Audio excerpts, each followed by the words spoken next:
Hello, welcome back to another edition of The Lead. I'm your host, Cody Johnson, and today I want to bring up two day 3 running backs that I believe the Texans should be looking into.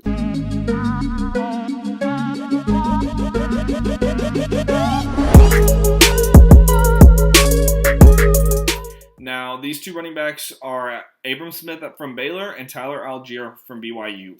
Similar mold, similar build, 5'11", 220 pounds. Physical downhill running backs. It's actually kind of uncanny how similar they are, as they both came to their respective schools as running backs and had to switch over to the linebacker position at some point during their careers for depth purposes. I believe Tyler Algier was just ended up being a depth piece the year he did move over for the whole season, getting some reps, but Abram Smith had to actually start 4 games after Terrell Bernard went down with injury and missed the rest of the season, and actually played pretty well. But physical guys that aren't afraid to hit, right? Because they're playing linebacker, you got to go tackle. So, I think that's a good fit for Pep Hamilton's scheme is because, or his perceived scheme, I should say. Now, he ran a power gap scheme in Indianapolis. It's only safe to assume that he's going to transfer that over here. He had guys like Trent Richardson in Indianapolis and had a really good season with Frank Gore his last year in Indianapolis. But guys who he wants physical downhill runners to get off the butt of the center in the A-gap, just hit people, right? Get those tough yards. So at each of these guys at their respective schools, like I was saying, it's kind of uncanny is both of these guys switched to linebacker, and under the direction of Jeff Grimes, who was at BYU in 2020 and then Baylor in 2021, switched back to the offensive side of the ball to run Jeff's wide zone scheme. When in 2020, when Tyler Algier switched back, he ran for 1,100 yards, 13 touchdowns. And then I believe they kept the same wide zone scheme after Grimes left, and he ran for 1,600 yards and 23 touchdowns this year within a very run-heavy scheme, right? Abram Smith switched back in 2021, ran for 1,600 yards and 12 touchdowns.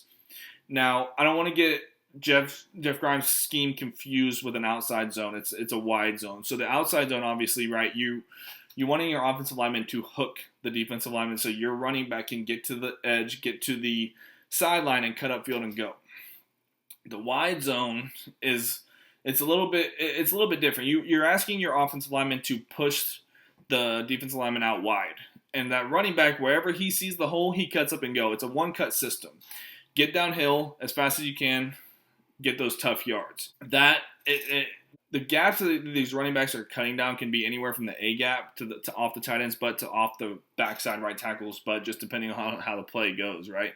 So like I said, downhill physical running back, you can go check out their highlights, and they're just laying dudes out. But also both of these guys aren't necessarily slow running backs. They have a little bit of getaway speed. You can see Abram Smith's play versus Oklahoma State. Mid-season, he took the ball on a pitch play for 60 yards for a touchdown. Tyler Algier had some similar plays, right? Now, I think both of these guys are probably going to be your early down running backs, the guys that get you tough yards early in the play. Not to say they're liabilities on third down.